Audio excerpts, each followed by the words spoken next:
시편 34편 17절에서 20절까지 17절에서 19절까지 우리가 함께 읽도록 하겠습니다. 시작. 의로운 자들이 부르짖으니 주께서 들으시고 그들의 모든 고난에서 그들을 건지시는도다.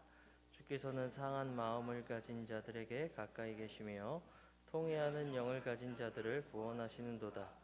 의로운 자의 고난이 많으나 주께서 그 모든 고난에서 그를 건지시는도다. 아멘. 자, 이 시편은 다윗이 기록한 시편입니다. 그래서 34편 가장 상단절에 있는 표제어를 보면은 이렇게 기록되어 있죠. 다윗이 아비멜렉 앞에서 자기 행동을 바꿀 때 아비멜렉이 그를 쫓아내므로 그가 떠나면서 지은 시라고 되어 있습니다. 개역 성경을 보신 분들은 아마 기억이 나실 수도 있을 거예요.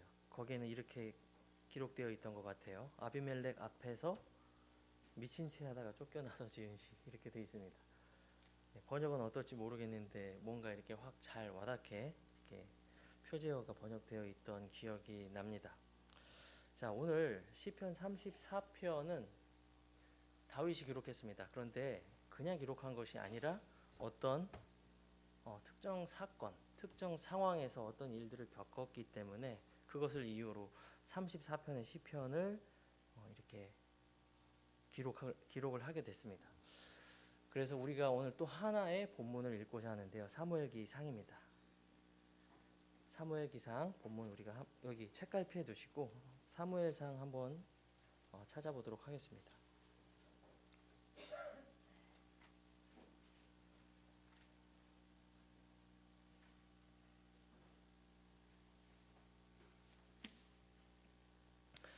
사무엘상 10절에서 사무엘상 21장 10절에서 15절까지 말씀, 한영대역 484페이지입니다. 자, 찾으셨으면 함께 읽도록 하겠습니다. 그날 다윗이 사울을 두려워하여 일어나서 도망하여 가드 왕 아기스에게로 갔더라. 아기스의 신하들이 그에게 이르되 이 사람은 그 땅의 왕 다윗이 아니니까. 그들이 춤추며 그에게 관하여 서로 노래하며 이르되 사울이 죽인 자는 수천이요 다윗은 수만이로다 하지 아니하였느냐 하였더라. 다윗이 이 말을 그 마음에 두고 가드 왕 아기스를 심히 두려워하더라. 이에 그가 그들 앞에서 자기 행동을 바꾸고 그들의 손 안에서 미친 채 하고는 바깥문의 문짝들에 휘갈겨 쓰고 자기 침을 자기 수염에 흘리더라. 그때 아기스가 자기 신하들에게 이르되 보라 너희도 보거니와 그 사람이 미쳤도다. 그런데 어찌하여 너희가 그를 내게로 데려왔느냐. 내게 미치광이가 필요하여 너희가 이 자를 데려다가 내 앞에서 미친 짓을 하게 하느냐. 이 자를 어찌 내 집에 들어오게 하였느냐 하더라. 아멘. 기도하고 함께 말씀 나누겠습니다. 살아계신 아버지 하나님, 감사와 찬양을 주님께 올려드립니다. 오늘 하나님의 집에 함께 모인 구원받은 모든 형제 자매들의 경배, 찬양, 영적 교제가 아버지 앞에 기쁘게 흠양되어지기를 원합니다. 오늘 이 시간을 통하여 아버지 하나님 영광 받으시고 한 주간 광야같이 거친 이 세상에서 분주하고 바쁘게 지냈던 귀한 주님의 양무리들 가운데 하나님의 고귀하고 거룩하신 말씀의 양식이 이 자리 가운데 공급될 수 있도록 주님께서 긍휼을 베푸시고 우리 가운데 말씀하시고 가르쳐 주시옵소서. 예수님의 이름으로 기도드립니다. 아멘. 저는 오늘 이 두 본문을 중심으로 이미 그리고 아직이라는 제목으로 말씀을 나누고자 합니다. 제목을 다시 한번 말씀드리면 이미 그리고 아직입니다. 자, 오늘 본문 우리가 읽었던 시편의 배경이 되는 성경이 우리가 지금 마지막으로 읽었던 사무엘기상 21장 10절에서 15절입니다. 다윗이 경험했던 고난과 수치의 장면이 이제 그 모습으로 등장을 하는데요. 이 두 성경 기록은 이제 서로가 서로를 보완해주는 주석이다, 이런 정도로 말씀을 드릴 수가 있을 것 같아요. 이미 이 이야기에 대해서 잘 아시는 분들이 있을 겁니다. 경중의 차이는 있지만 오늘 본문을 읽으면서 조금은 다윗의 마음을 알 것 같은, 그런 마음을 이해할 것 같은 우리 지체분들도 계실 거라는 생각이 듭니다. 왜냐하면은 누구 하나 열외 없이 정말 세상을 살아간다는 것이 너무나도 힘들잖아요. 녹록지 않습니다. 매일 분주하고 바쁘게 살아가고 있어요. 우리 모두가 말이죠. 그래서 마치 어떨 때는 내가 도망치듯이 하루하루를 보내는 것 같습니다. 한 달이 금방 가죠. 누군가에게 들키지 않기 위해서 제가 열심히 웃지만 사실 내 마음은 전혀 괜찮지 않죠. 전혀 괜찮지 않은데 괜찮다는 말을 열심히 하면서 하루하루를 버티면서 살아가고 있는 게 대부분의 인생을 살아가는 삶의 모습인 것 같습니다. 근데 오늘 성경 본문을 보면은 다윗이 정말 딱 그러한 상황인 것 같습니다. 지금 쫓기고 있어요. 열심히 섬겼던 자기 주군이었던 사울 왕은 어느 순간에서부터인가 자기를 죽이려고 항상 호시탐탐 기회를 노리고 있습니다. 그리고 이제 도망을 거듭하다가 이제 도망할 데가 없어서 이제 적진이었던 블레셋 땅 가드까지 이제 도망을 치게 되죠. 여기에서 뭔가 조금 상황이 잘 풀리면 좋을 텐데 말이죠. 근데 전혀 그렇지 않습니다. 오히려 그 사람 앞에서, 가드 왕 아기스 앞에서 침 흘리고 미친 척하면서 이 순간 나의 생명을 더 부지하기 위해서, 연명하기 위해서 그런 비참한 모습을 보여주는 게 오늘의 성경 본문인데요. 한 사람의 순간을 동영상이나 사진으로 만약에 남긴다면 지금 다윗이 보여주는 이 장면처럼 비참하고 수치스러운 장면이 있을까요? 우리는 그냥 성경을 읽으면서 하나의 이야기처럼 치부하고 지나갈 때가 있지만 깊이 생각해서 이것이 내 이야기라고 한번 적용해 본다면 정말 슬프고 비참하고 수치스러울 것 같습니다. 하지만 다윗이 이렇게 살기로 작정된 사람은 아니었습니다. 다윗은 정말 하나님께서 택하신 위대한 사람이었어요. 실제적으로 위대한 왕이었죠.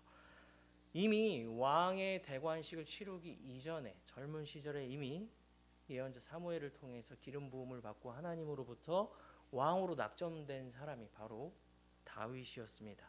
그는 또 골리앗을 죽인 용사였어요. 사람들이 외칩니다. 사울이 죽인 자는 천천히요, 다윗이 죽인 자는 만만이로다. 자, 하지만 이러한 군중이 정말 다윗을 좋아했다면 이런 말은 하지 말았어야 될 텐데, 그죠? 사울 왕은 이 말을 듣고 시기 질투에 눈이 멀어서 언제든지 다윗을 죽이려고 그 기회만을 노리고 있습니다. 지금 다윗 옆에는 많은 사람들도 떠나가고 지금은 정말 미친 채에서만이 살아남아야 하는 그저 그런 실패자 정도로 보이지 않는 것 같아요. 하지만 놀랍게도 여기에 지금 제가 여태까지 여러분에게 말씀드린 이 사실에 대반전이 있습니다. 만약에 이러한 다윗의 인생이 없었다면 아마 시편 34편은 기록되지 못했을 겁니다.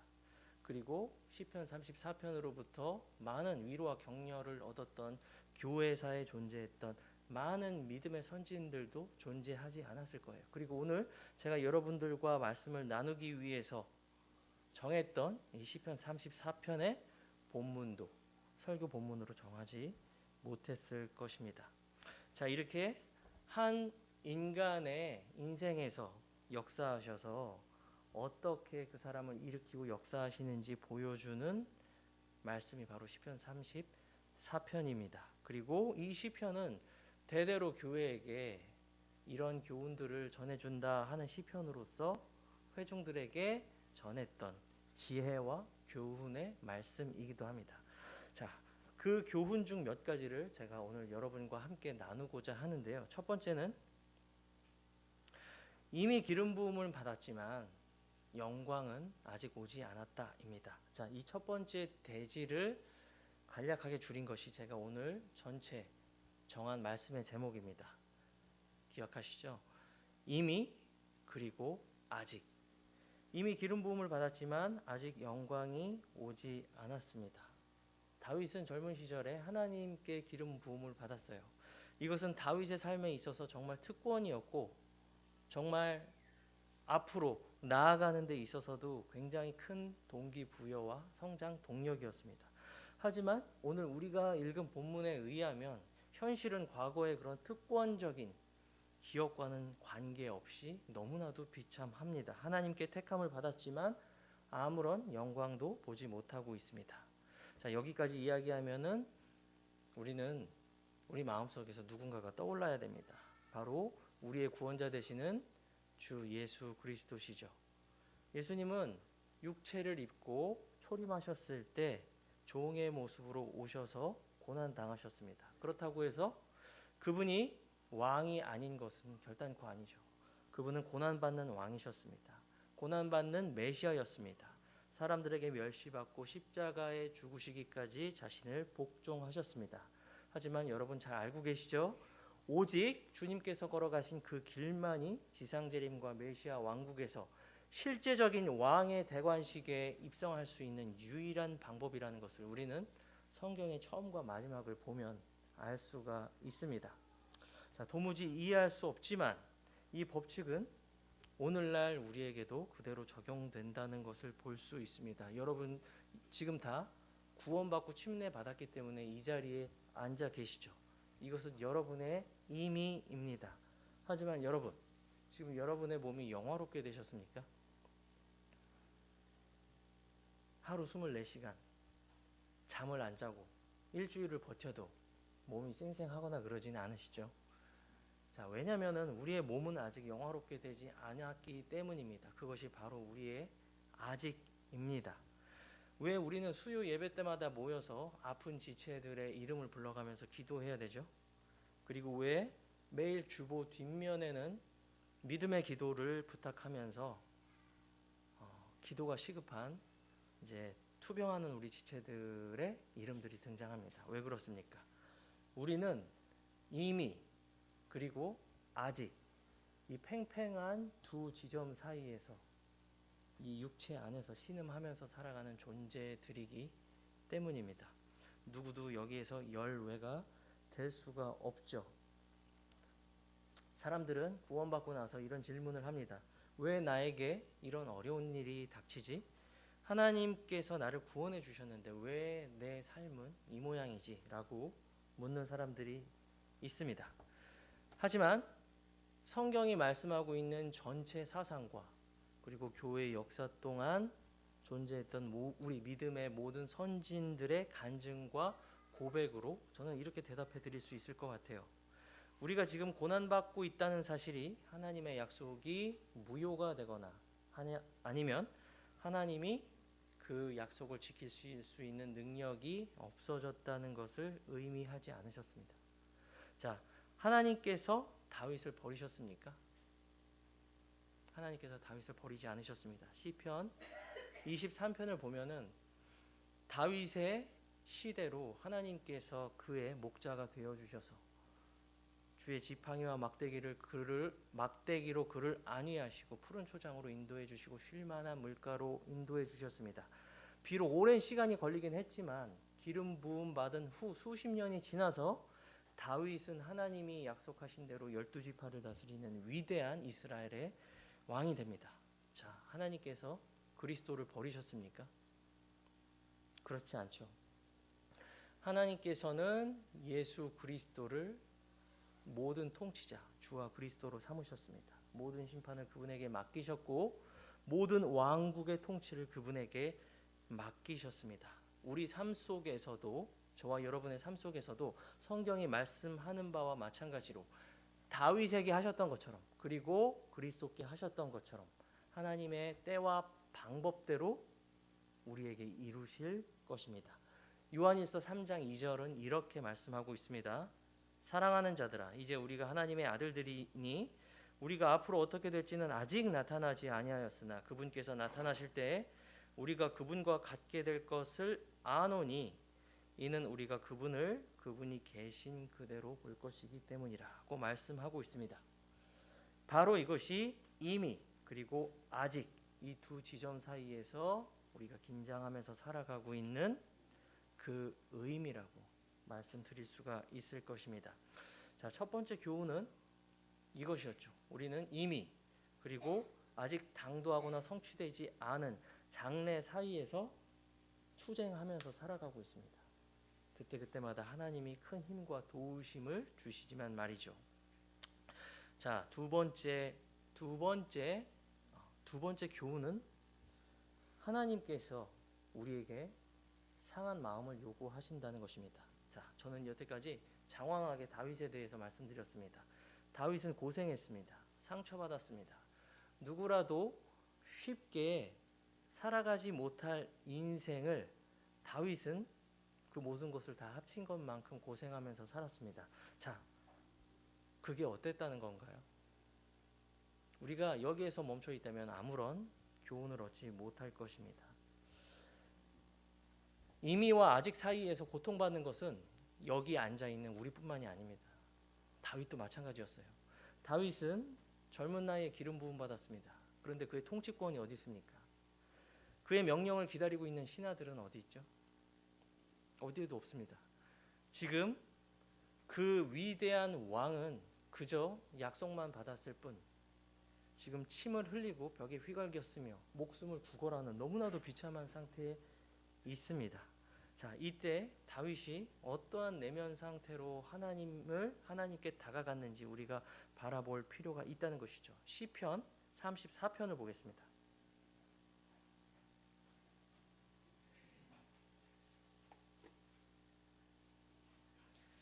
시편 34편 18절에 보시면 주께서는 상한 마음을 가진 자들에게 가까이 계시며 통회하는 영을 가진 자들을 구원하시는도다 라고 말하고 있습니다. 오늘 사무엘기상 기록을 보면은 다윗의 자세한 자기 고백이나 자기 회고나 심리적 상태에 대해서 기술한 부분은 없지만 이 시편을 통해서 분명히 우리가 추적해 볼 수 있는 한 가지 분명한 사실은 다윗이 자기가 당면한 이 어려운 사실을 그저 재수없는 불행, 열심히 살고 있는 나에게 닥친 말도 안 되는 억울한 일들 정도로 치부하지 않았다는 것입니다. 그는 오히려 이 고난을 통해서 하나님 앞에서 자신을 낮추고 깨뜨리고 이 자리를 통해서 하나님과 더욱더 가깝게 만나는 자리로 인식했다는 것을 지금 이 본문 말씀을 보고 있는 저와 여러분이 분명히 나의 것으로 삼으셔야 된다는 것입니다. 우리는 여기에서 논리적으로 이런 질문을 자기 자신한테 해야만 합니다. 상한 마음이란 무엇인가? 스스로 묻고 대답할 수 있어야 됩니다. 그리고 과연 나는 지금 성경에서 말하고 있는 상한 마음을 가지고 있는가? 그리고 하나님께서 가까이 하시겠다고 말씀하신 그 상한 마음의 소유자인가 나는? 이렇게 스스로에게 질문을 해야 된다는 것입니다. 저는 먼저 여러분에게 무엇이 상한 마음인지, 무엇이 상한 마음이 아닌지에 대해서 제가 먼저 말씀드리고자 합니다. 단순한 감정적인 슬픔, 이것은 상한 마음이 아닙니다. 어느 날 TV나 라디오를 틀었더니 트로트 노래가 흘러나오기 시작합니다. 구성진 가락을 듣고 있자 하니 옛날 일들도 떠오르고 그간 있었던 많은 일들을 회상하면서 눈시울이 붉어집니다. 자, 여러분 어떻습니까? 이것은 성경이 말씀하고 있는 상한 마음과는 전혀 하등의 관계가 없습니다. 상한 마음은 죄 앞에서 깨어지고 낮아지고 부서지는 마음으로 하나님 앞에 서 있는 다윗의 마음이 바로 상한 마음입니다. 자, 나는 구원받고 침례받고 열심히 교회에서 섬기는데 왜 나한테 이런 일이 일어나지? 도대체 내가 무엇을 잘못했다고 내 삶에 이런 일이 일어나는가? 라고 스스로에게 되뇌이는 피해의식도 상한 마음이 아닙니다. 그것은 오히려 자기 의에서 나온 미성숙한 불평에 불과한 거죠. 또 스스로 절망하고 포기하는 것도 상한 마음이 아닙니다.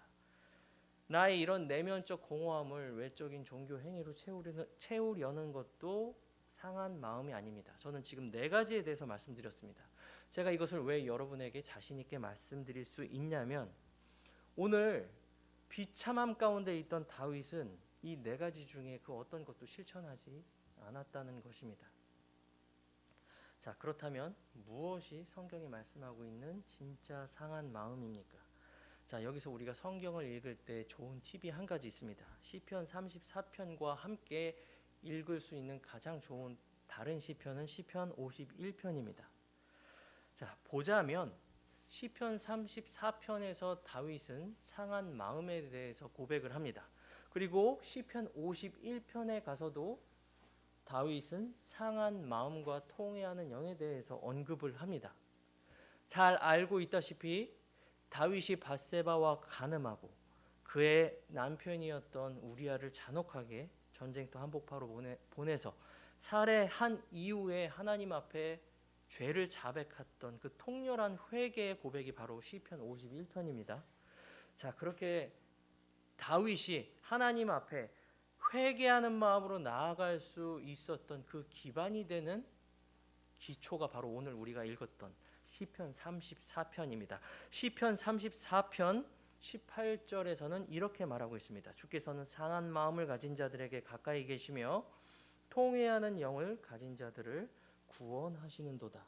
시편 51편 16절 17절은 이렇게 말씀하고 있습니다. 이는 주께서 희생물을 원하지 않으시기 때문이니 그렇지 아니하면 내가 그것을 드렸을 것이라. 주께서는 번제 업무를 기뻐하지 아니하시리이다. 하나님이 원하시는 희생물은 상한 영이라. 오 하나님이여, 상하고 통회하는 마음을 주님께서 멸시하지 아니하시리이다 라고 말씀하고 있습니다.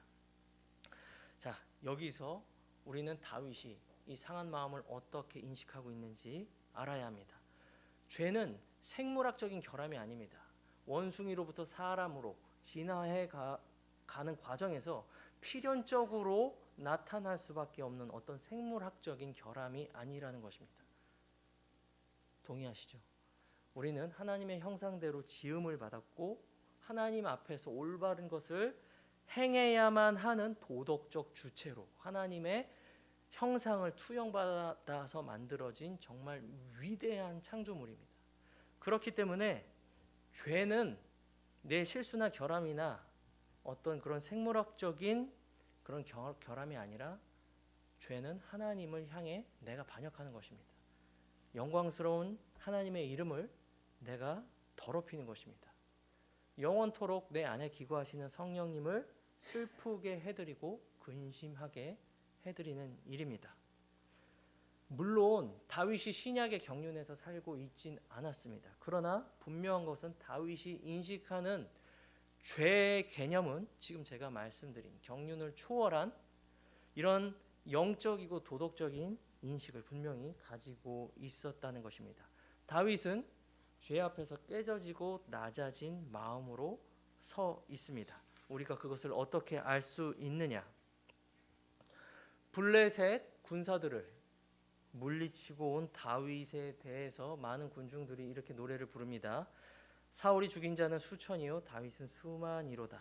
이것은 다윗을 죽이려고 결심하게 만든 제1원인이라고 제가 아까 말씀드렸죠. 이제 여기서 잠재적인 위협은 그쳐야만 하는데 그렇지 못합니다.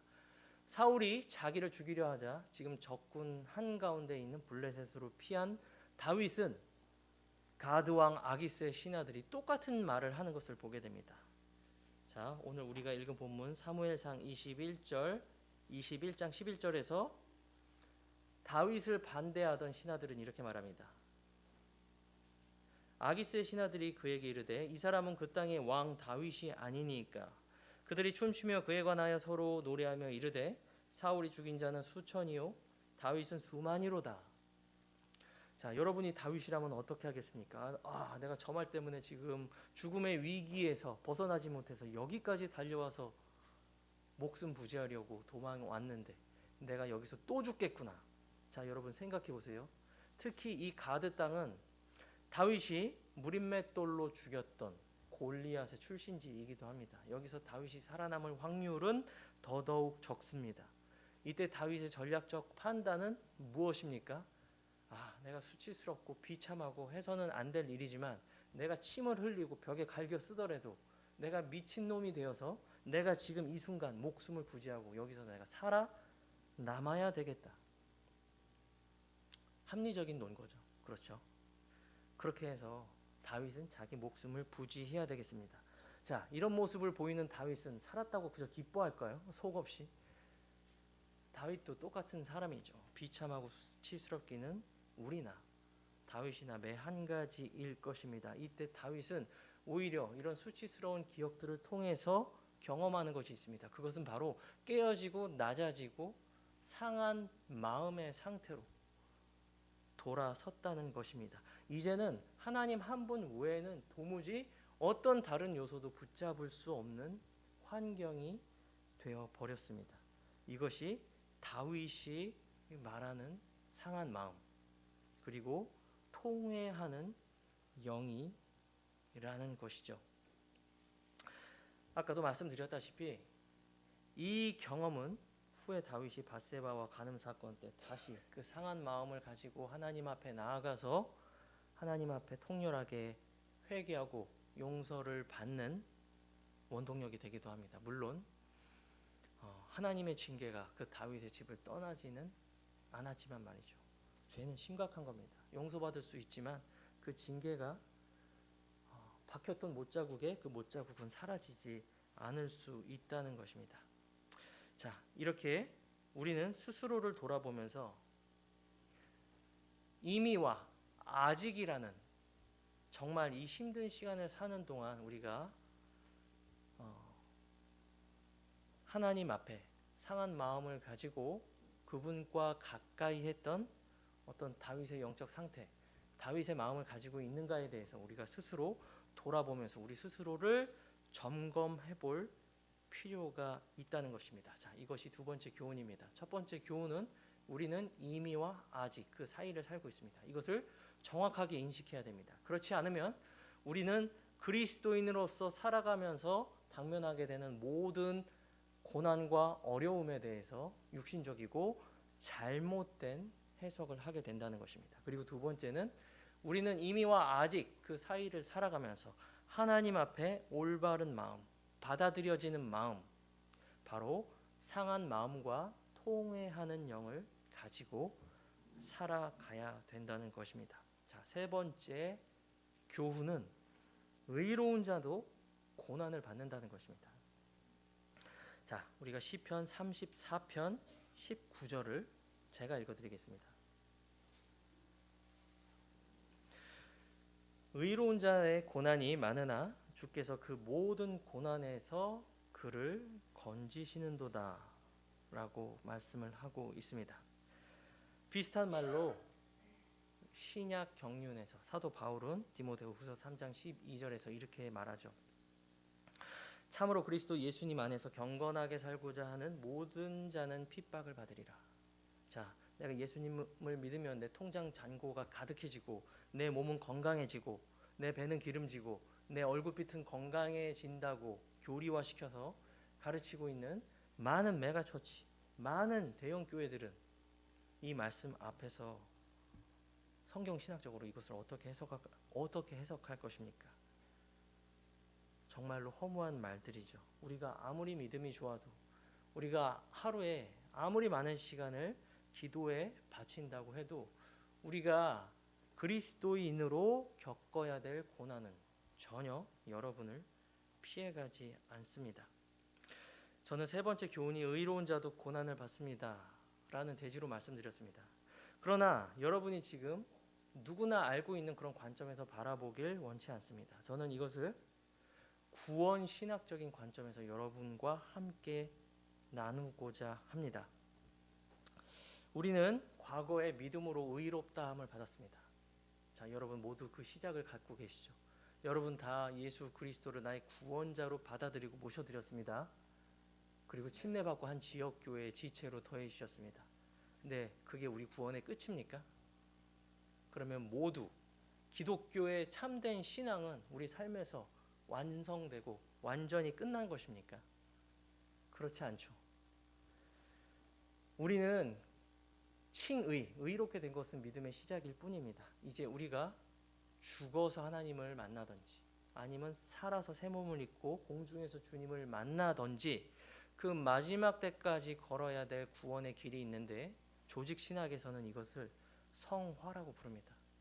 날마다 신분으로 의롭게 된 사람들이 실제적으로 의로운 삶을 살아가는 삶의 열매를 맺어가는 것, 이것을 우리는 성화라고 부릅니다. 누구도 이 성화의 구원을 피해갈 수 없습니다.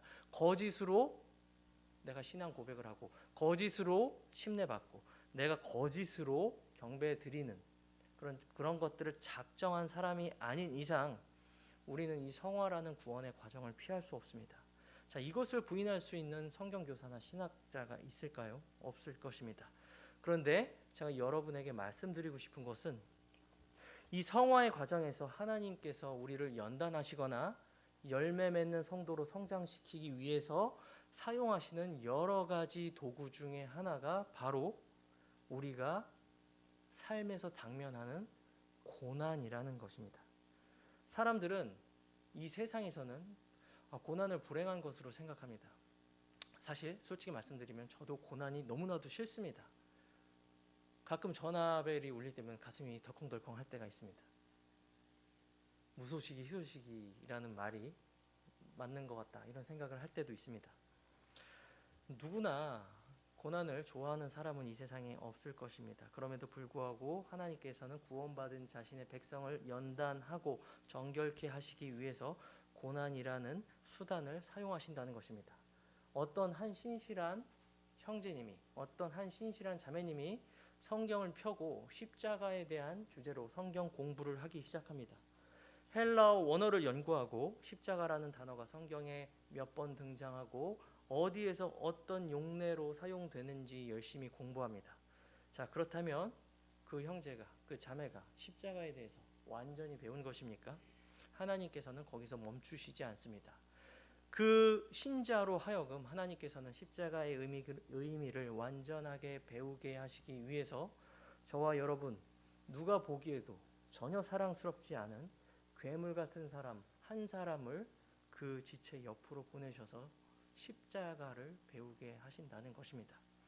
자, 성화라는 것은 우리가 조직신학 책으로 아니면 성경책으로만 배우는 것이 아니라 거듭나고 구원받아서 그 안에서 성령님이 실제로 살아서 영원토록 거주하시는 성도 안에서 보여지는 매일매일의 실제적인 배움이라는 것입니다.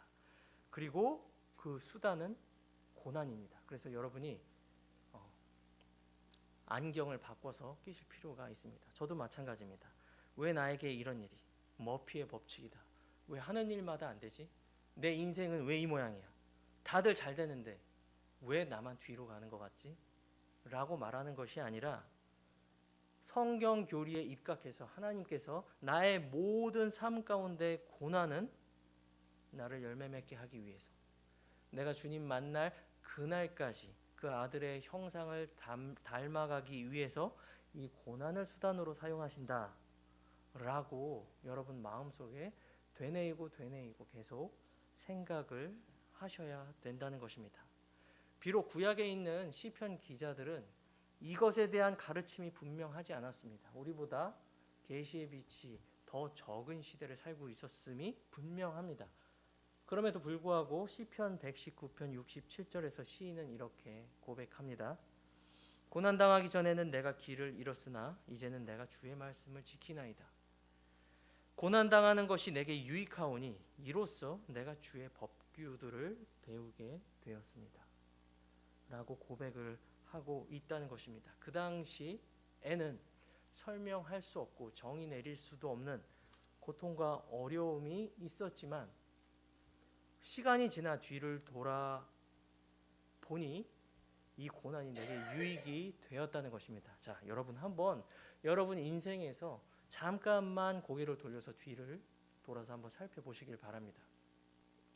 여러분이 만약에 그리스도 예수님 안에서 조금이라도 성장하고 조금이라도 바뀌고 조금이라도 열매 맺었던 시간이 언제죠? 여러분이 힘들고 고난당할 때 아닙니까? 그렇죠? 자, 성령 하나님께서 성화의 구원의 주체가 되시고 여러분을 떠나지 않고 영원토록 내주하시면서 여러분 안에서 그리스도를 증거하시고 그 그리스도를 아는 지식과 진리 안으로 지속적으로 포기하지 않고 여러분을 인도하십니다. 그 과정에서 사용하시는 게 바로 고난이라는 수단이라는 것입니다. 이 고난이라는 수단을 통해서 오늘 위대한 왕 다윗은 비참한 상황에서도 상한 마음, 통회하는 영을 가지고 하나님을 더욱더 깊이 알고 만나는 그런 경험을 했다는 것입니다. 이런 다윗의 경험은 시편 34편, 시편 51편을 통해서 2000년, 20세기 모든 교회사 성도들에게 많은 위로와 격려를 주었습니다. 많은 낙담하고 넘어진 성도들을 일으켜 세우기도 했습니다. 자, 하나님께서도 여러분을 이렇게 사용하길 원하신다는 것입니다. 고린도 후서 1장 3절에서 4절을 한번 보실까요?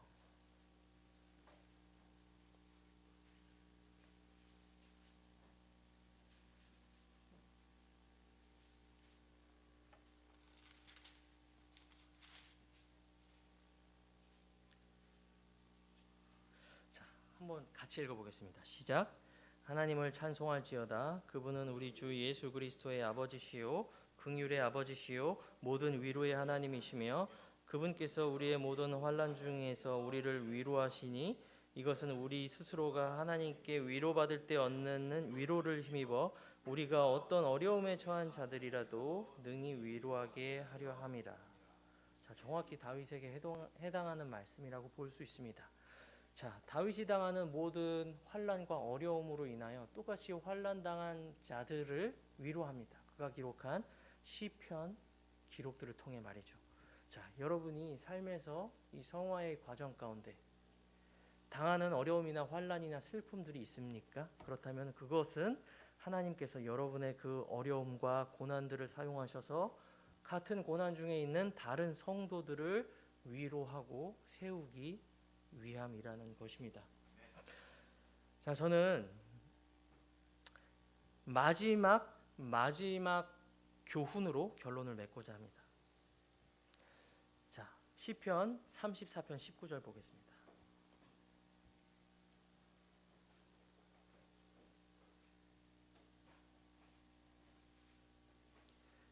제가 읽어드리겠습니다. 의로운 자의 고난이 많으나 주께서 그 모든 고난에서 그를 건지시는도다 라고 말씀하고 있죠. 이것은 그냥 단순히 주문처럼 외우는 그런 고백이 아닙니다. 이것은 다윗이 실제적으로 경험했던 신앙의 경험입니다. 그는 낮아지고 깨어진 마음, 상한 마음으로 하나님 앞에 간구했습니다. 그랬더니 하나님께서 다윗을 어떻게 지켜주셨습니까? 사울의 창으로부터 지켜주셨습니다. 그리고 도망쳤던 적군 기지 블레셋 한가운데에서 가드왕 아기스로부터 생명을 건져주셨습니다. 이것은 다윗의 자전적인 고백입니다. 의로운 자의 고난이 많으나 주께서 그 모든 고난에서 그를 건지시는도다. 자, 다윗은 구약의 경륜 아래 있었던 성도입니다. 하지만 이것을 우리는 영적으로, 교리적으로 모든 세대의 성도들에게 다 적용할 수가 있습니다. 하나님께서 여러분을 어떻게 건지셨습니까? 영원한 심판과 죄의 저주와 모든 하나님의 진노로부터 어린 양의 보혈로 영원히 단번에 완전한 헌물이 되셔서 여러분을 건져주시지 않으셨습니까? 다들 믿으십니까? 자, 이렇게 구원받은 성도들 모두 과거 의롭다 하심을 입고 이제 주님 만날 때까지 우리 현재적인 구원, 성화의 길을 걷고 있습니다. 그 가운데서 여러분 얼마나 희귀망측하고 어렵고 힘든 일들을 많이 당했습니까? 그런데 그 어려움들 중에 지금 여러분이 오늘 이 예배 자리에 나올 수 없도록 거꾸러뜨리거나 완전히 패망시킨 어려움들이 있습니까? 없으니까 지금 이 자리에서 우리가 같이 찬양 드리고 하나님께 경배 드리겠죠. 하나님께서 여전히 여러분들을 지키고 계시다는 것입니다. 육체의 질병으로부터 삶의 억울함, 감정의 상처, 무너진 관계들, 이 모든 것들로부터 하나님께서 여러분을 건지실 것입니다. 그러나 만약 하나님께서 이것들로부터 여러분을 건지시지 않는다면 그것은 이런 것들을 도구 삼아서 여러분의 내면에 있는 하나님께서 보시기에 기뻐하시지 않는, 반드시 없애야만 하는 여러분의 내면의 상황을 변화시키실 것입니다. 이렇게 신실하게 하나님은 교회 경륜 안에서도 자신의 성도들을 돌보고 건지신다는 것입니다. 그리고 가장 영광스러운 것, 종국적으로는 여기 있는 우리 사랑하는 서울제일침례교회 형제 자매님들 모두 죽을 몸 안에서 탄식하고 신음하는 이 모든 신음에는 끝이 있다는 것입니다. 종국적으로 여러분은 영광스러운 부활의 몸을 입고 공중에서 주님을 만나고 영원토록 주와 함께 있게 될 것이라고 성경은 결코 떨어지지 않는 신실하신 하나님의 약속으로 여러분에게 약속하고 있다는 것입니다. 주께서 모든 고난에서 그를 건지시는도다. 자, 오늘 우리는 스스로 적용의 질문을 던져 보아야 되겠죠. 나는 지금 고난을 하나님 없는 세상 사람들이 생각하고 있는 그런 불행이나 억울한 상황이나 이런 정도로만 인식하고 있지 않습니까? 내 마음은 정말 오늘 시편에서 말하고 있는 상한 마음, broken heart가 되는 그런 마음입니까? 아니면 자기의 의로, 아니면 육신적인 마음으로, 아니면 세상적인 풍조와 방식대로 생각하는 그런 마음을 가지고 살고 있습니까? 혹여나 자포자기하거나 뒤로 물러가서 지금의 내 감정이나 상태가 잊혀질 때까지 아무 일도 없었던 것처럼 하나님도 찾지 않고 입을 뒤집어 쓰고 기다리고 계십니까? 자, 이 모든 것들은 다윗이 단 한 번도 실천하지 않았던 것들이고 하나님께서는 뒤로 물러가는 것을 기뻐하지 않으시고 오히려 때에 따라 돕는 은혜를 얻기 위해서 은혜의 왕좌 앞에 다음 데이 나아오라고 여러분에게 지금 강청하고 계신다는 것입니다.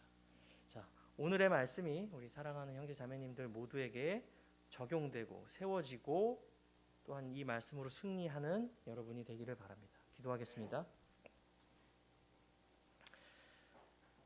살아계신 아버지 하나님, 감사와 찬양을 주 하나님께 올려드립니다. 주님, 오늘 주님께서 영감으로 기록해 주시고 보존해 주신 이 말씀을 통하여서 오늘 또한 하나님께서 우리를 교훈해 주셨습니다. 우리 삶 가운데 이 계시의 말씀이 빛으로 비추어서 실제로 적용하고 삶의 열매를 맺고 그것이 하나님께 영광이 되며 그리스도 심판성 앞에서는 보상과 칭찬과 영예가 뒤따르는 우리 사랑하는 모든 서울제일침례교회 형제 자매님들이 되게 하여 주시옵소서. 우리 각자 겪는 어려움과 고난의 시간들이 있습니다. 주님, 그것들이 어디로부터 기인한 것인지 우리가 분별할 수 있는 영적 밝음들을 허락하여 주시옵시고 우리가 성경의 원칙, 말씀의 원칙 안에서 이런 것들을 받아들이고 하나님 안에서 해결해 나가는 주와 더욱더 친밀히 동행하는 우리 사랑하는 모든 지체들이 되게 하여 주시옵소서. 감사드리며 예수님의 이름으로 기도드립니다.